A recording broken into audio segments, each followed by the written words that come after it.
Hello and welcome to Book Folk, a podcast where we chat with the creative minds behind books we love. I'm your host, Christian Raffetto. Today, I am so thrilled to welcome Emily Kimbell to the show. Emily is an accomplished artist. She's illustrated children's books for Penguin Random House and Oxford University Press. She is also the co-creator of Thingamajigs, a weekly comic strip for The Phoenix, a UK kids magazine. Emily is also the illustrator of The Traveling Piano Man of Port Whettershire, written by Victoria Murgante, published by Humble Books, and releasing in October 2024. Emily is a wealth of wisdom and an absolute delight to chat with.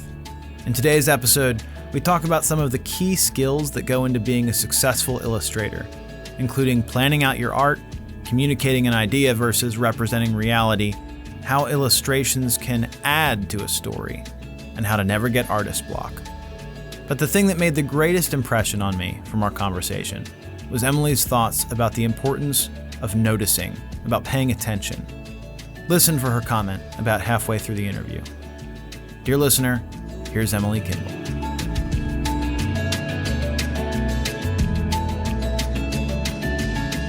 Emily Kimbell, thank you so much for joining me on the podcast. It's a pleasure to finally meet you.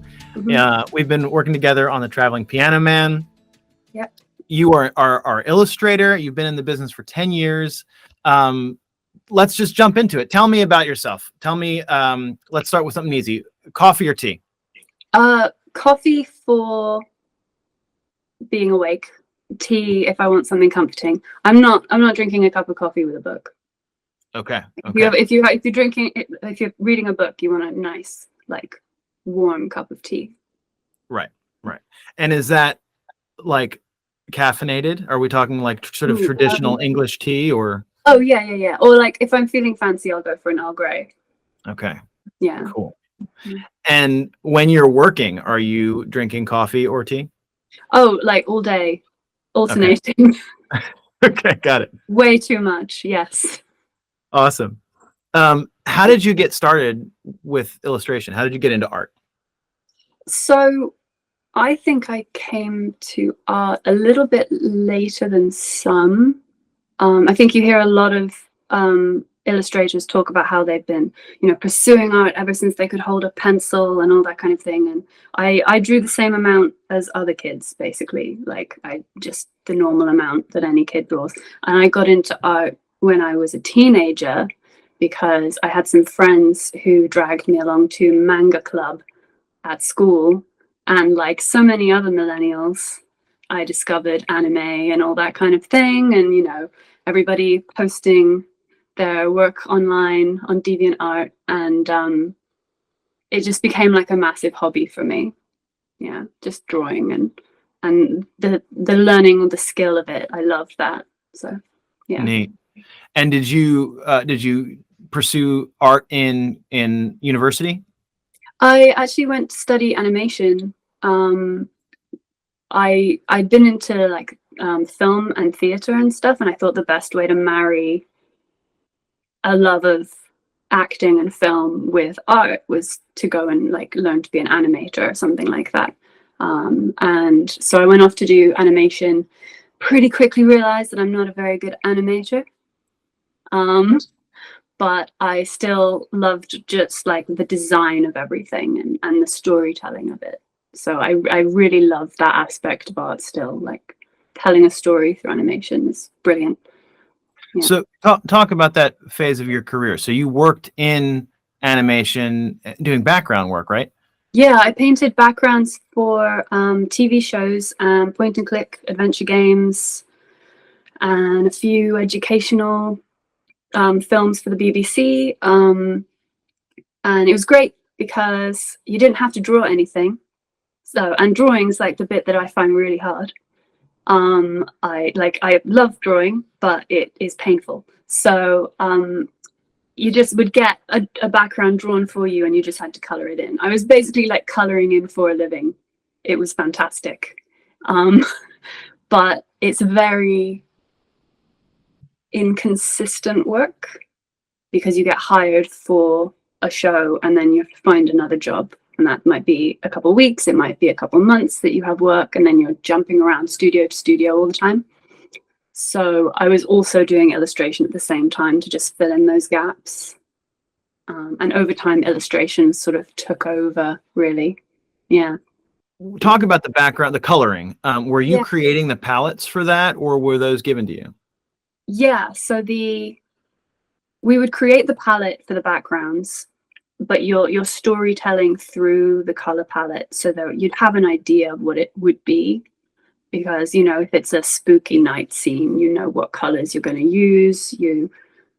We would always have an art director. In animation, at any of the art stages, there's an art director sort of overseeing the whole thing, making sure it all coheres. So we have like 10 people painting backgrounds for the same show, and it all had to look like the same person painted it. Wow. And you have to be able to pick up any style really quickly, because they all look different, all these different shows.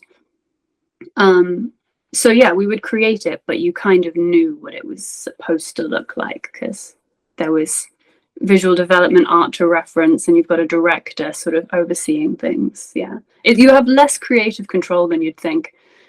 Yeah. And how did you pick up those styles? How did you kind of hone the ability to imitate what was happening in the rest of the show? I think all of art is imitation a lot of the time. You're sort of, that's the only way to learn to draw, really, is to copy, whether it's real life or other artists. And so you just sort of keep developing that skill of imitation, really. I mean, I don't really know. I guess I've always been relatively good at imitating like other people's work, so I never really thought about it. It just came natural. It did come kind of naturally. I'm not perfect at it by any means, but you just sort of, you learn what to focus on. Like, oh right, this line art is very thin. This is the color palette that is the way this person paints. So like I'd be, you know, I did a whole series that was watercolor style, in like digitally, and painting backgrounds for that, and then, you know, switch to another series where it was all very flat, cell shaded, and you just have to learn to let your mind switch. Yeah. So when you talk about painting these backgrounds, was that then that was all done digitally, or was some of it physical medium, or what were you working on? It's pretty much always digital to an extent, because it's easier to then do, this is really nerdy and technical, but like all the parallax of movement in the background, and you know, any animated elements, most of that's digital nowadays, but it will look traditional sometimes.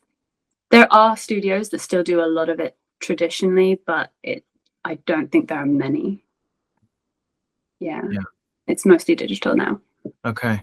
And what were some of the shows you worked on? Nothing very famous. So I did an Amazon Prime kids show called Bug Diaries. I've done some BBC Learning short films that, like in schools or whatever, if they're teaching a kid or a class of kids, like the life cycle of a plant, I might have painted some of that. I did some sort of Sesame Street spin-off shows. I did some visual development work for that, but nothing big. I don't have an IMDb credits page. Well, I don't know, Sesame Street and Amazon Prime and the BBC, those are all those are big production companies. Yeah, they're big production companies, but you're a tiny cog in a very big machine. So sure. What a cool opportunity, though. So yeah. Can you talk about how does your experience in animation play into your work as an illustrator for books? Is there an overlap there? Yeah, well, there is an overlap. The skill set you're bringing is mostly the same, but there are quite a lot of people who jump from animation to illustration or comics, and I think it is a learning curve, because you have to learn to tell a story in a single image. You can't rely on the pacing and multiple images and the whole scene that you have in animation. And you're also making all of it yourself. You're not just, doing the backgrounds or just doing the animation. So, one of the learning curves for me was I'd done many years of just backgrounds. And while I could draw, I hadn't had to draw very much for quite a few years because I was focusing on other stuff. So when I would make the jump full time to illustration, I suddenly had to, brush up on the drawing skills again and remember how to, design a composition. How do you tell an entire story in a single image and make sure everything is in there that the reader needs to see? Because nobody lingers long over a animation screen cap, but they're going to look at your image for a while, and you want to know where the eye is going to go and figure out how to tell that story in order. Yeah, it's quite fun. Yeah. Can you talk about that process of creating a composition and telling a story? And maybe use Traveling Piano Man just because that's what I'm most familiar with, and seeing sort of how we presented you with a manuscript. That's it. And yes. And then where do you go from there? So I start by reading the manuscript.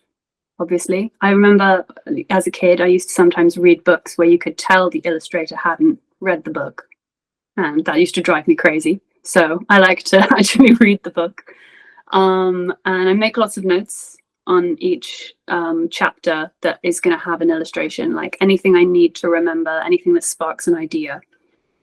And I have a big sketchbook, and I'll make a page for each illustration, write out all my notes. And then I do the very annoying process of making thumbnails for each illustration, which I think, a lot of people skip the thumbnail process, especially when you're starting out. And if you don't do it, you end up so regretting it down the line. Because if you plan out exactly, how is this scene going to look? How do I make sure that I'm evoking the feeling I need to evoke? If I don't do that early on, it all falls apart later. So, I can show if you want. I've got my sketchbook here. I will do pages and pages of these. Wow.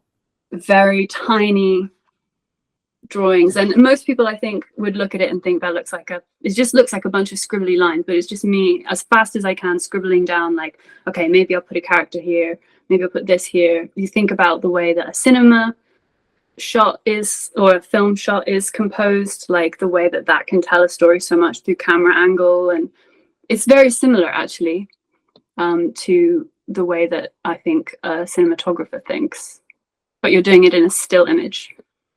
You talked about composition. How does composition tell a story? Maybe that's a slippery question or kind of vague, but I don't know. Do your best to answer that, I guess. Well, there's the obvious things. If you've ever done any film studies, you see all these images from, famous films where you might have a low angle on a character and a particular kind of lighting, and that's gonna make them look scary. Or a really wide shot of waving grasses with a little cottage very tiny in the distance makes a world seem big. There's very simple stuff like that is almost instinctive when you're drawing, but if you actually are thinking about it and making sure that you have made a decision about all of these things, you can create really evocative images, I think. I'm probably not as good at it as I sound. I think I've got a lot of theory about this, but I don't know how good at it I am yet, but I do try. I think you're phenomenal. Looking at, in fact, it's back there on your shelf, the work you did for Anne. Yes.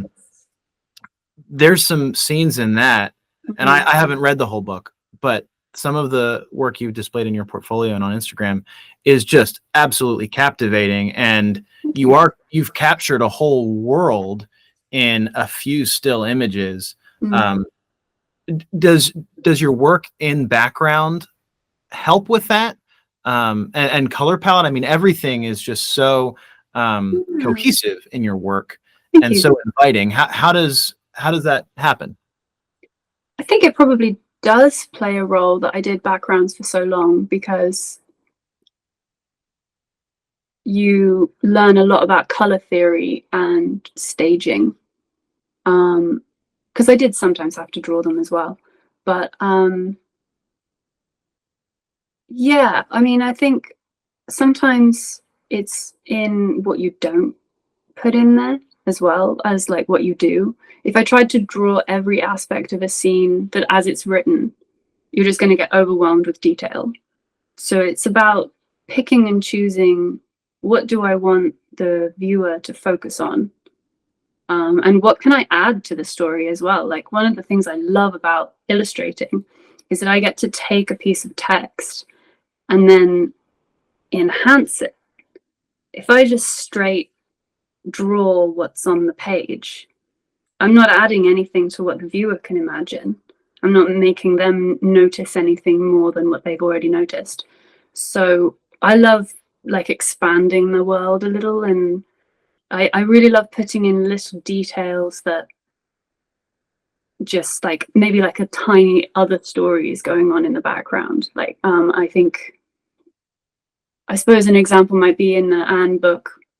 There's a spread of her spinning wool, but I wanted to have something else going on in there too, and I've got like a sheep running away with some laundry, like that it's pulled off of the line, and it's things like that that I really enjoy putting into illustration. And I think that doesn't come so much from the background painting as it does from just,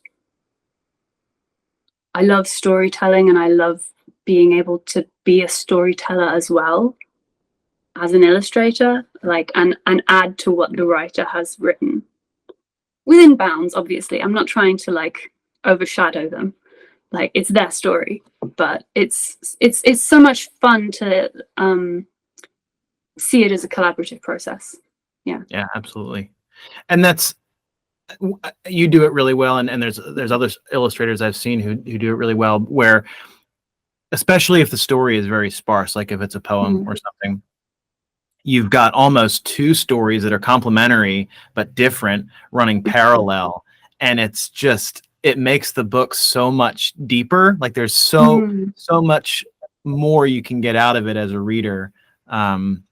It's just a really incredible experience. And I know, especially reading to my own kids, they, you know, they're not reading the words along with me, they're just looking at the picture, and the more there is in that image for them to kind of feast their eyes on and study time after time, it's just a much more enriching experience for them. Yeah, it's like everyone always notices how in Goodnight Moon the picture on the wall is the bunny from The Runaway Bunny. But like, if you're an adult reading the book, you might not notice that. But if you're a kid, you see that little joke that's there just for you. Yeah. That's like the most fun thing about illustrating, is the Easter eggs and the in jokes and the little stories going on in the background. I love that part. Yeah. Yeah.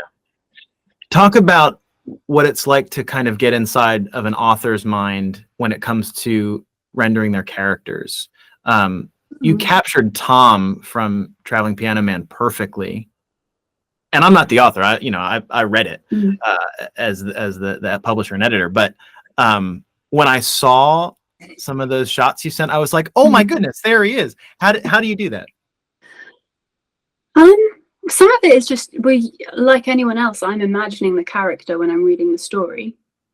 So I'm trying to draw what I'm imagining. But drawing's kind of a process of discovery in and of itself, because it's not as though you see a picture in your head and then you're just trying to trace it out on the paper. Like, you're discovering what this should look like as you draw it. So I like to focus in on details about a character that I can pick up and say, right, that's a fundamental aspect of who this person is.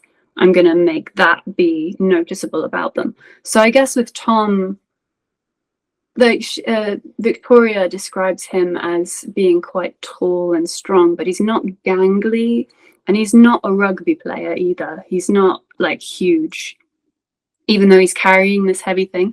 So I did think a lot about like, how do I make him look like he can carry a piano, and he's tall, but he's not like this gangly guy or this absolutely muscular bloke, you know. And the thing I ended up focusing on most was actually that he's a wanderer. Like he's a traveling piano man. So proportionally, he's actually got really long legs for his body, because I realized if I make him look like a bit of a strider of the landscape, he looks like he can lift a piano, but he's also, you know, got that kind of wanderer look to him. So it's little details like that, and some of them are kind of unconscious and some of them are more conscious, but it's always, you can always find a reason for them afterwards. Like, oh yeah, of course his hair is really messy, he's been sleeping in a haystack. Like, yeah, it's things like that. That's so cool. So, and how do you pick up on those little nuances of a character? Are you studying real people when you're just out and about, or did that come from I don't know, extracurricular studies and art books? Or talk about that. I do like faces. I love drawing faces, and I'll go to cafes and just like draw people walking past that I find interesting, or someone who's doing something interesting. I've got a weird habit of like, this sounds really weird, but like noticing things. My husband will really laugh at me because I'll come home from a walk and tell him like 3 or 4 weird, funny things I found. And he's just always like, you always come home with stories. And I used to post these things on Twitter as well. And just because, you know, things I found funny or weird when I was out and about. And someone said to me, like, why does so much weird stuff happen to you? Because you're always talking about it. I don't think that much weird stuff happens to me. I think I just notice it. And I think that's what maybe helps a lot with drawing, is that I love those little quirks of people. Like, you know, I'll see someone who's, I don't know, just doing something very strange out and about, and I'll make a little mental note of it. And it's something I love in loads of illustrators I love as well. They'll have their characters doing things in a way where you go, of course, that's how that person would do that. I don't know if you've ever seen the film Spirited Away. Oh yeah. Yeah, you know, when Chihiro puts on her trainers and she taps the shoe of her trainer onto the floor to get her foot all the way in. It's little things like that that make characters come alive, and I think that's what I love doing with drawing. Is like, not like, it would be so easy to draw someone putting their trainers on by just putting them on, but no, she taps her toe into it. Yeah, it's that kind of thing. You really have to be awake and alert to what is happening in everyday life. Yeah, but life would be so boring without being that way. So I just that's what I love about people, I think, and yeah, just noticing things about the world. And I think you have to as well. If you learn to draw, you have to learn to pay attention, because, you know, nobody ever looks at what their hand looks like. You don't pay attention to hands, but my goodness, when you start trying to draw them, you realize that you don't know what they look like at all. And how much we all draw things based on symbols that we assume to be that thing. The way that a kid will always draw a house that's a square with the 2 windows and the door, or the sun with the lines coming out of it. But no house has ever looked like that. Well, so can you talk about that more? For instance, the hand example. So you could draw a hand, you know, anatomically correct hand, and I'm sure you practiced it. But when you're illustrating a hand for a children's book, it's not anatomically correct, because that wouldn't be really communicating anything other than what it actually is. So you've made choices to render it in a certain way. Yeah. Talk about why and the thought process behind that. So I think it's that you're always trying to communicate something with drawing. I mean, there's forms of art that are very high-minded, and they're all about what you experience looking at this canvas painted blue, and that's all very good. But with illustration, you're actually trying to communicate an idea, and so you have to choose, like, what am I trying to say with this? If I draw a stylized character but with a very realistic hand, all you're going to look at is the hand. But the hand needs to not be noticeable. It needs to just be, you need to notice the gesture, but not the actual fingers. And so you simplify just enough that you get the idea rather than admiring the drawing, if that makes sense. Yeah. But there's an awful lot of illustrating that I think is about making sure that someone is going to look at the right things and not look at the wrong things. Like, I don't want to make my background so lusciously filled with detail that you can't find the characters in it. That kind of thing. Yeah. So the drawing the hand is a similar. You have to simplify it just enough that it's about the movement and the gesture and who the character is, rather than about, I drew a good hand.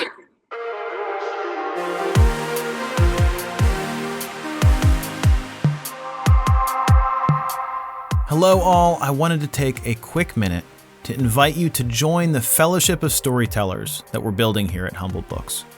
We're looking for other writers and artists who are committed to exploring truth and delighting in beauty.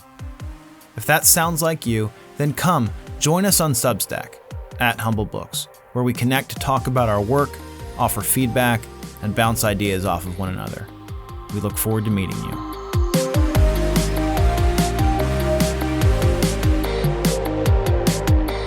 We're going to pivot here a little bit. So your work with Thingamajigs. Yes. That's sequential artwork. Yes. So that's a skill set in and of itself. Talk about the difference between sequential artwork and, I don't know what it would be called, just your kind of standard illustration. What are some of the differences? What are some of the similarities? And how did you kind of find yourself working towards that? So I always loved comics ever since I was little, long before I ever drew anything. Loved comics, particularly like newspaper comics, the ones that you don't really get anymore. And then what were some of your favorites?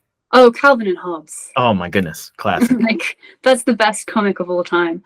And then I got really into web comics as well, and the obligatory millennial manga phase.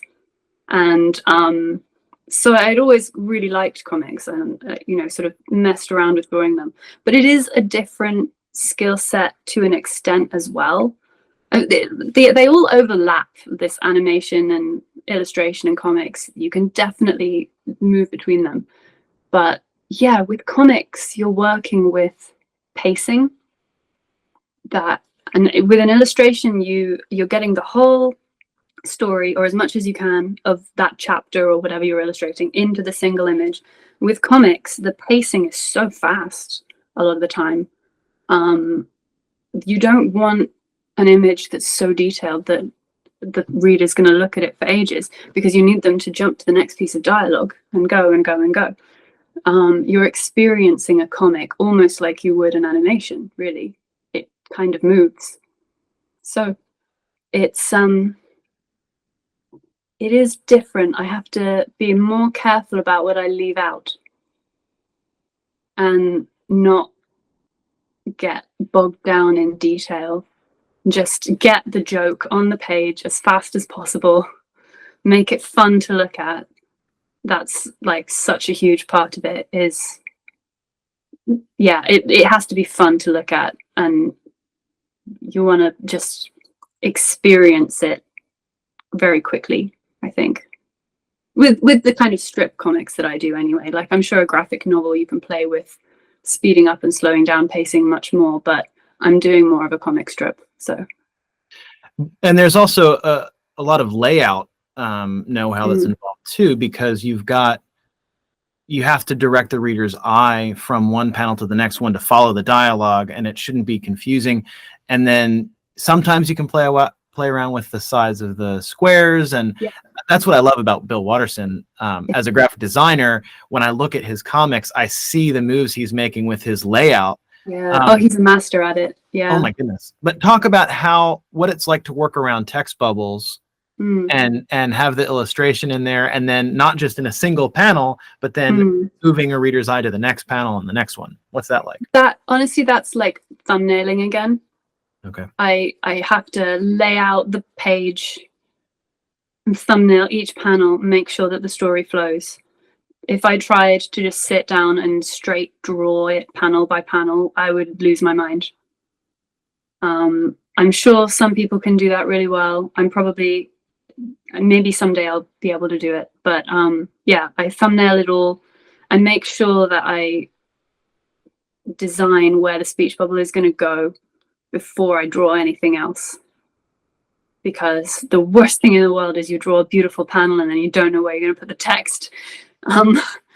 But yeah, it's like I haven't had to draw a regular comic strip before this past year, and now I have to draw it almost every day. So I still feel like I'm learning how to design good comic panels, actually. Yeah.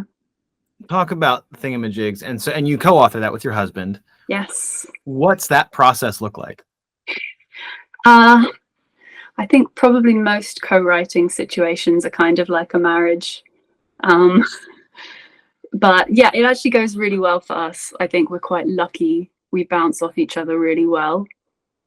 And I really love having somebody else to bring an idea to and then say, yes, you're right, that's exactly how it should be. Or, as is often the case, no, we have to do it another way. But that's great too. Like, it's, the back and forth means that you come up with something better than what each of you could individually do.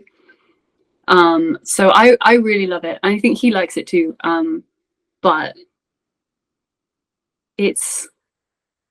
I don't actually know any other way of working, because I've only worked with my husband, to be honest.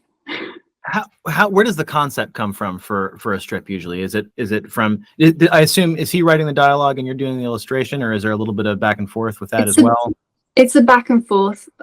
We both come up with the ideas, mostly just something we think will be funny. And a lot of the time the goal is to make the other person laugh. And then we'll have a conversation where we're each trying to come up with, other things we can add on to that concept, other jokes. We like to put as many jokes into each comic as we can. And then he does a first draft of the strip and I come and edit it. And then once that's all approved and we've gone through a few rounds of editing, and we also get it signed off by the Phoenix, because they, quite rightly want input on what's going in their magazine. And then I draw it, and Daniel comes and edits my drawings. So we both get a little input on both sides. Excellent. I love the Wishing Well series. It's so funny. It's such an interesting take on, like, what do we mean when we say wishing well? Where did that idea come from? Oh wow, that was a while ago, so I'm not sure I remember. Quite often the strips we're writing are to do with something in our life at the time. So I don't think it's been published yet, but we have a strip about doing the dishes and how annoying it is just doing the dishes every day and how they never seem to end. And that was because at the time we didn't have a kitchen, and I was washing all of our dishes in the shower, like on my hands and knees, just like trying to scrub it like clean, because we didn't have a sink. And we were just so annoyed. at like the endlessness of the dishes that we just channeled all that frustration into a silly comic. Yeah. So I don't know where the wishing well came from. I certainly haven't been past any actual wishing wells. And where did the concept for Thingamajigs come from? The whole strip. That was we had an opportunity to pitch something, and we'd been talking about a few different ideas, and my husband had a concept about how funny it would be if there was a world where everything was alive, like all the objects, and like what the objects feel about this situation, and how like they all have a purpose. Like, you know, a cup is meant to be drunk out of. What does the cup think of that, kind of thing?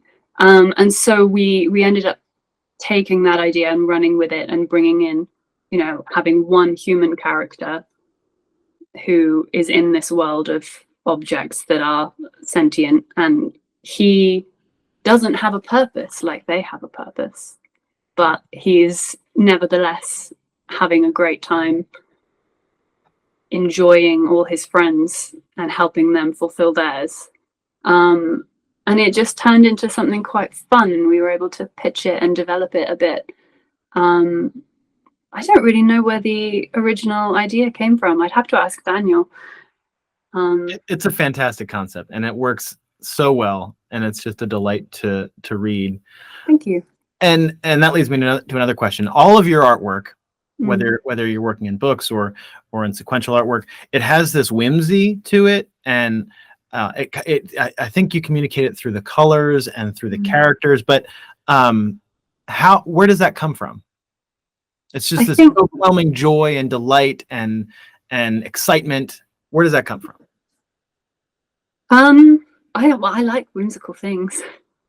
I love stuff that's got a bit of humor to it. Like even a serious story, I much prefer when it's got a bit of levity. But I think in general, it comes back to that love of noticing the funny and whimsical in the everyday. Like noticing that, you know, someone is walking their child home from school and their toddler is trying to lie down on the ground because he doesn't want to go home and he's being dragged, and it's really funny. And it's things like that, I think, that I love putting in my work, that probably brings a lot of that kind of whimsical aspect. Other than that, I don't know. I like bright colors. I just like them. It's wonderful. What are some? We've talked about Bill Watterson. We've talked about manga. Who are some illustrators that have inspired your work? Well, Bill Watterson would be a big one for me. Other illustrators, I love Chris Riddell. His illustrations and like political cartoons that he does, I think his line work's amazing. I've been really into Lisbeth Zwerger for the past year. I hadn't seen her work before, and I love how lifelike her characters are. Like, they're all so brilliantly observed. And just the last like month or two, I hadn't heard of him before, but I found out about the French cartoonist Sompe, and I can't believe I hadn't seen his work before. It's so funny and sweet, and the concepts are so clever. So those are some big influences at the moment, for sure. Awesome. Where do you go for inspiration if you're, say it's a day where you're working on a project and you're just stuck? I guess these are two questions. I guess first, what do you do when you're stuck? And second, where do you go for inspiration? So I don't really get stuck anymore. Because why not? Well, because if you're doing it for a living every day and you have to be creative every day, you have to figure out workarounds. You can't get art block. You haven't got time. So that's part of having a really set process. I would do loads of research for every illustration, because the more inspiration you can just gather, and then make all these thumbnails, just like sketch all the ideas out, get every idea out of your brain, even the rubbish ones, get them on paper, whether they're good or not. It is the only way to like be consistently turning out work. Because if I have a day where I just can't think of anything to draw, I've wasted a day. So I don't really get that stuck anymore. And one of the things I tend to do, if like a piece isn't really going well, I can't think of an idea for this illustration, like I'm not quite sure how it should feel, I will go to like Pinterest, somewhere like that, or I'll start opening up children's books that I love, seeing how other people have done it, finding pictures, photographs, even like clips from films. I think recently it was on the Piano Man book, actually. I was trying to figure out how to get the kind of feeling I wanted in it. And I suddenly thought of the 2005 Pride and Prejudice film. And obviously the Piano Man book is very different from the Pride and Prejudice film, but the cinematography in that film, it's got loads of like windows and doors framing everybody that gives you this amazing sense of space and light. And I was like, right, I'm gonna design a load of thumbnails that incorporate like windows, and open doors to show a character like entering a new phase, like trying to bring in that kind of symbolism. And then you get unstuck again once you find these things. So I think probably an awful lot of the process looks like messing around, just watching clips of films on YouTube and spending too much time on Pinterest, but it does mean that you don't get into a rut. Yeah. This is a bit of a departure. So you're phenomenal at drawing people. Thank you. And then when I saw your work for Kovacs, who is the wolf character in Traveling Piano Man, I was like, oh my goodness, here's someone who can draw people and animals, which is pretty rare. When I was looking for illustrators for that project, I was like, there was a lot of illustrators have just animal, like anthropomorphic animal stuff on their portfolio, and it's phenomenal. But it's like, I know this person's probably not going to work for this project. When I saw your work, you had just incredible people. And to be honest, I hadn't even thought about how is she going to render this wolf character, but you did it. And talk about the difference between drawing people and drawing animals, and how were you able to draw a wolf who is so lifelike, so wolf-like, but also fits perfectly with the aesthetic of the rest of the book? So yeah, I hadn't really drawn animals before. Oh, that's the hardest part of this book, because I suddenly realized I have no idea how to draw wolves, and I went and looked up some pictures and tried a few sketches, and it was the first few sketches I did, I thought, this is a cat. I'm drawing a cat here. So I ended up on a bunch of YouTube tutorials by former Disney animators, because they know how to break anatomy down like nobody else. So I was watching all these, tutorials on like, right, okay, this is how a quadruped is constructed. This is the anatomy of it, because there was no way I was going to be able to pose a wolf if I didn't know how a wolf fits together. So did a bunch of research like that, did a bunch of sketches of wolves, and then also gathering imagery of wolves where I thought, yeah, I want to draw it like that, so that I have an idea of what I want it to look like. And then honestly, it's been a process of I try and draw the wolf, and then I try again, and then I try again, because it is a learning process, that one. Yeah. Well, I mean, the posing, we're used to seeing people, their gestures communicating a particular mood or attitude, and you captured it perfectly with Kovacs. And he's got a whole range of emotions in the book, and you really brought that out just with his posture and the gestures that he makes. So well done. It was like, I realized if I tried to pose a wolf like I would a person, and even the facial expressions, actually, the first few times I tried drawing him having emotions, it looked like human eyes coming out of a wolf's body, and it was really creepy. So I went back to the drawing board quite literally, and went looking up what wolves look like when they're having different emotions. So, because obviously animals have their own body language, and you have to, if I tried to show a wolf behaving like any other animal, it would immediately look wrong. So there's a lot of like, not just wolves, but like dog body language as well. Like, what does a dog look like when it's begging for food? That's probably what a wolf would look like too. You know, kind of the ears being kind of back and cute and big eyes, that kind of thing. So yeah, it's really a massive amount of research. It's incredible what you've done. So Emily, why? Two questions here that pertain to why. First, and I don't know, and maybe they're related. Why do you do what you do, and why specifically children's books? I mean, why aren't you illustrating, just for instance, you know, why aren't you doing, oh, I'm blanking. What's it called in film where you do, like concept art?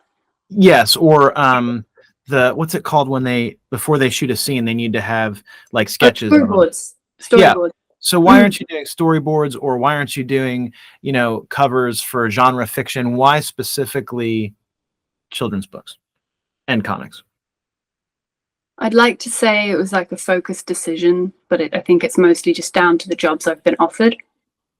I had a portfolio out of uni that was kind of geared towards that sort of work, so that's the work that I got. I've never really loved doing storyboards, but I did think about it for a while. But it's kind of, with this sort of job, you can pivot into so many different directions, and a lot of it is just what you get offered, really. So I got offered children's books, I got offered children's comics. I really enjoyed it, so I kept doing it. There wasn't really a focused decision on that. I did try to be a concept artist for a while, and didn't get anywhere with it. But in terms of why I do what I do, and actually there probably is an aspect to this that is thought through. I've always loved children's fiction. I kind of think children's books are better. Like, Agreed. I just enjoy them more. Yeah. And I love like animated movies. I can't be bothered with a lot of the mainstream films. I like children's stuff. I don't know what that says about me. And everything I've ever pursued has always been about a real love of storytelling, actually. I enjoyed writing, I've enjoyed drama and film and animation, and sort of playing in all these different sandboxes where you get to make up stories. And I think illustration was just the one that I started getting paid for. And it really could be anything for me. I would happily make stories anyway. Is there kind of an overarching goal or thing that you're trying to achieve with your work? It would be difficult to define it, but yes. I think I'm quite opinionated about what I do and don't like in fiction. And I really care about it. I probably care a bit too much about what I think makes a good story. And so I guess the overarching goal is to make really worthwhile things. I don't know exactly what that would mean, but that tends to drive what jobs I take, what I try and improve at. Just making things that give other people the feeling that stories gave me when I was a child, because stories meant so much to me. So yeah. Can you say more about that? Like, what are your opinions about story? What makes a good story? I'm fascinated by that. So I've got to be careful because I need to not offend people who like stories that I don't like. I find a lot of modern, I guess modern's not the right word, but a lot of the stories out there for children nowadays, I find kind of empty. Like they're missing something. They're good, like they're beautifully done. There's nothing really wrong with them, but I feel like something really important is missing. And it's often in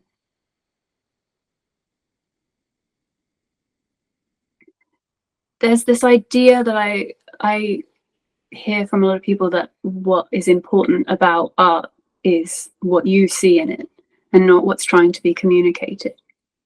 And I think there's a lot of that in storytelling right now. Is like it's what you're trying to see is almost yourself, and that it's holding up a mirror to you rather than something else.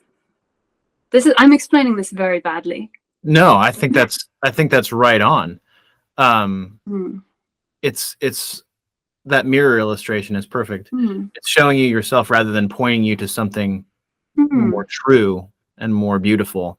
Yeah, it's that goodness, truth, and beauty thing that I always miss, and it's not absent from everything. There's been many films and books that I've loved in the last couple of years, but I find that half the time I leave the cinema feeling empty and like I've just had fast food instead of a meal, if that makes sense. And or I'll finish a book and I'll be like, yeah, I just don't think that character would have done that.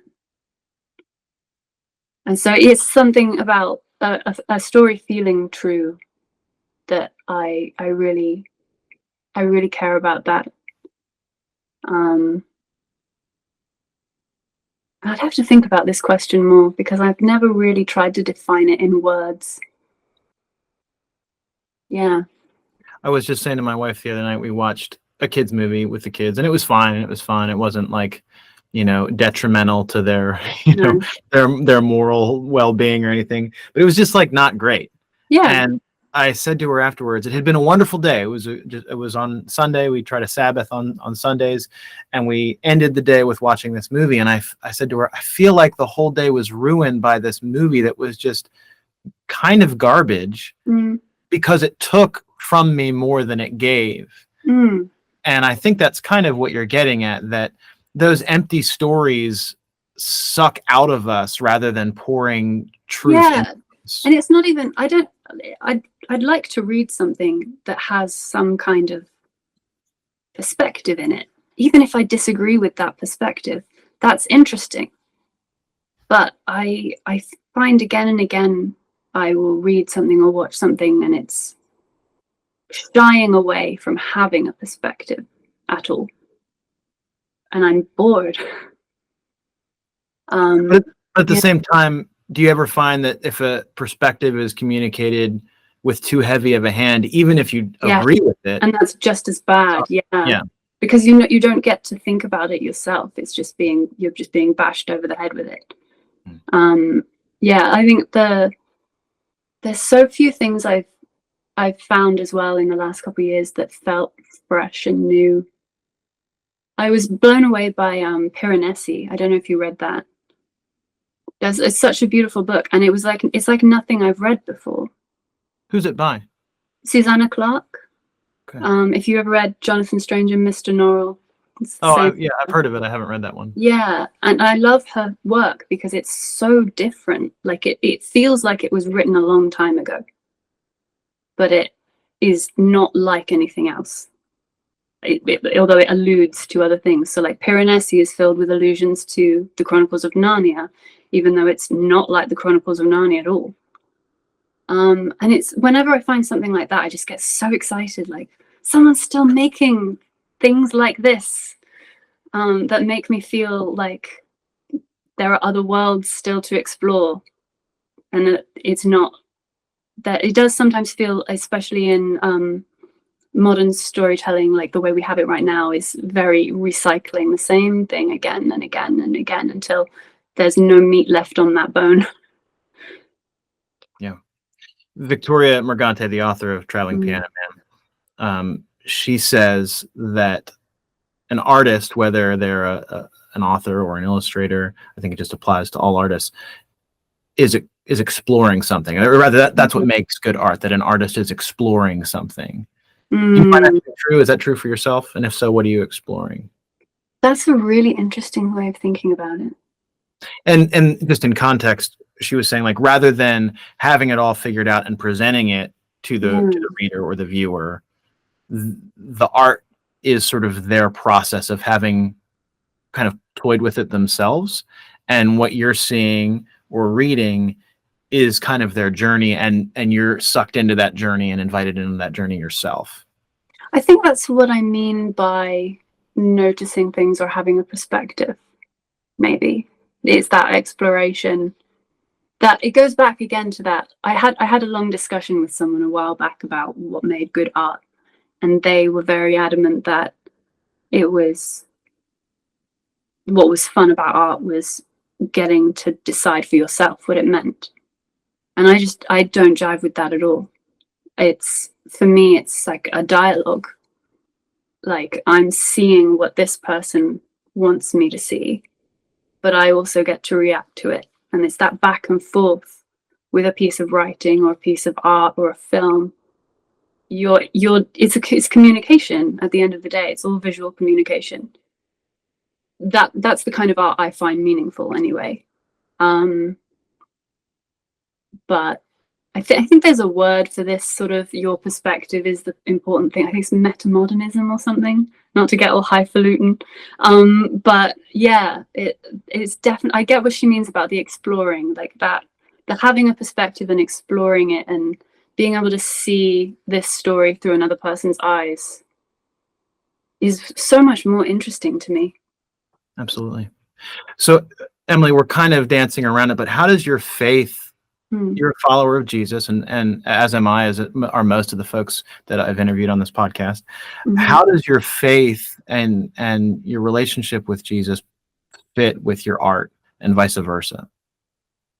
I think kind of similar to, and I'm sure this is probably true for most Christians who make art, that Tolkien explanation of art as subcreation, as like imitating God and just taking joy in creation, that's always really resonated with me, that idea.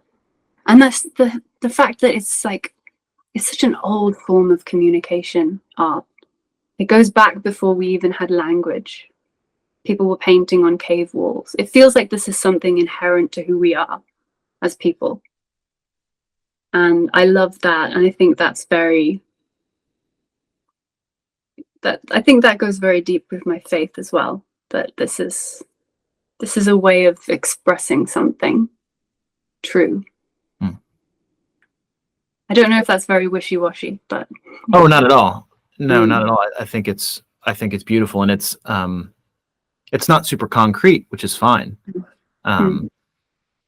This is a related question, and maybe it's, I don't know, maybe it's the same question, but how do you see your work as an illustrator, as an artist, fitting into the broader kingdom of God, and sort of the mission that we as followers of Jesus have to be building his kingdom? I don't really know. I think I wrestle with that question because at the end of the day, I am kind of just drawing pictures, and they are going to end up in the landfill someday. That it's like, it's both important and not important at all. And I do often feel like it's the other things I do in my life that might be more important sometimes. But I try and bring to my work, I think as a Christian you can, but be a Christian in all aspects of your life. And so even if that's just, I try and hand things in on time because I want to be a good worker. So I don't know that I feel that my work is building the kingdom, because I haven't got that overall perspective. I'm one very small person, drawing funny little pictures for the amusement of others. But it would be nice to think that it helped. Your answer is beautiful, and it's reminding me, have you read Tolkien's Leaf by Niggle? I love that book. Oh my goodness. I love that book. That book clarified, I need to like keep coming back to it, because for me it clarifies so much about work in general and art specifically. And it's just what you said, right? That it's kind of not important. No. But there is something valuable to it, something eternal about it. And what's most important is what we do with our day-to-day, how we interact with our neighbor.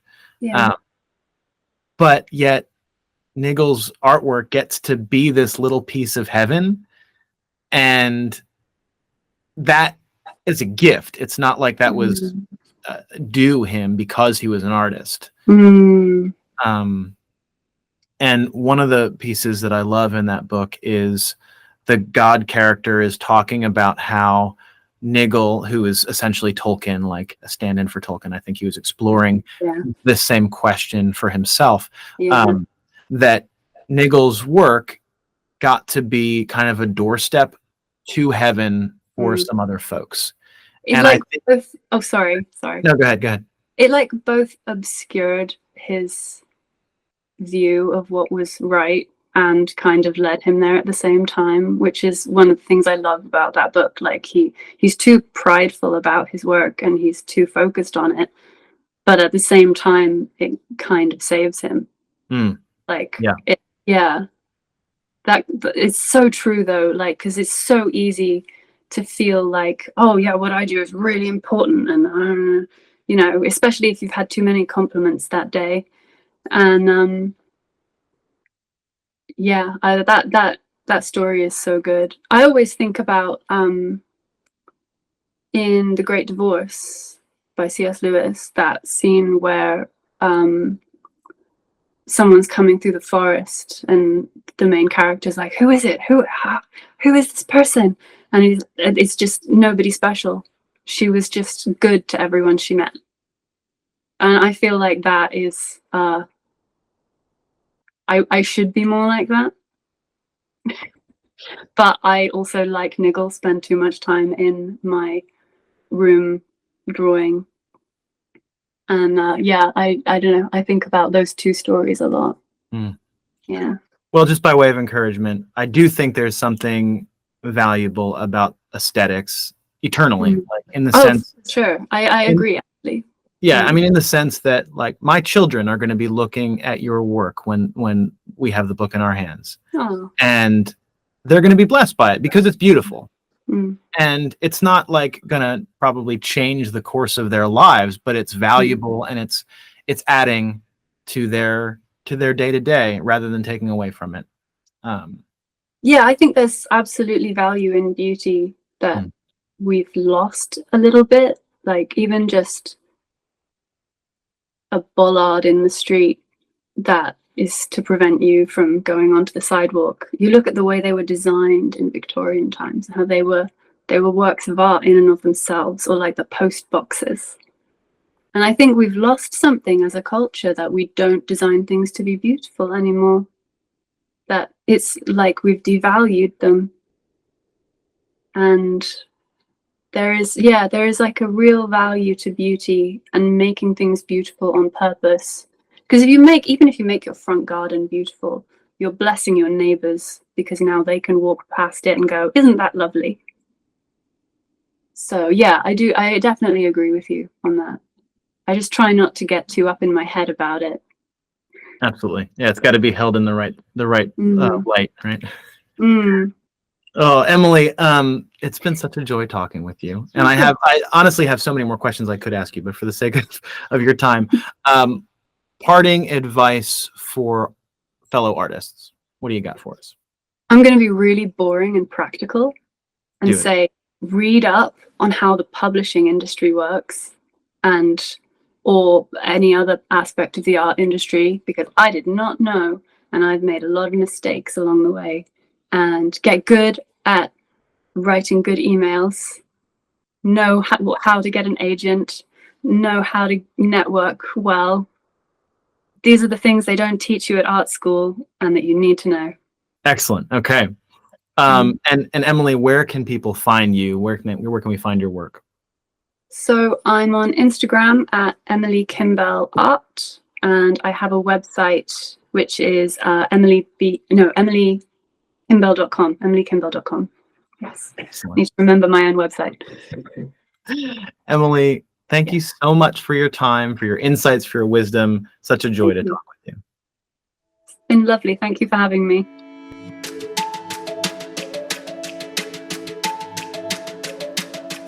I really appreciated Emily's thoughts on art as dialogue, and her words about keeping art in its proper place, not exalting or undervaluing it, was a much-needed reminder for me.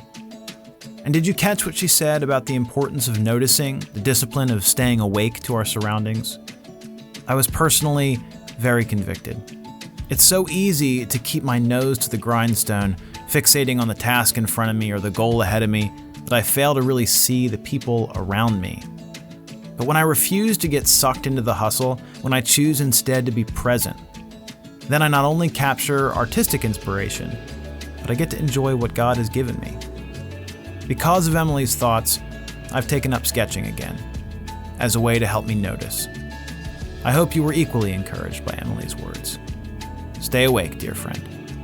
If you would like to see Emily's work, I encourage you to pick up a copy of The Traveling Piano Man of Port Whettershire, written by Victoria Murgante and available on Amazon. And thank you so much for listening to today's episode. Bookfolk is a production of Humble Books Media, a fellowship of storytellers and artists committed to exploring truth and delighting in beauty. Join the conversation on Substack at Humble Books. Learn more about us at humblebooksmedia.com or reach out via email at christian@humblebooksmedia.com. Until next time.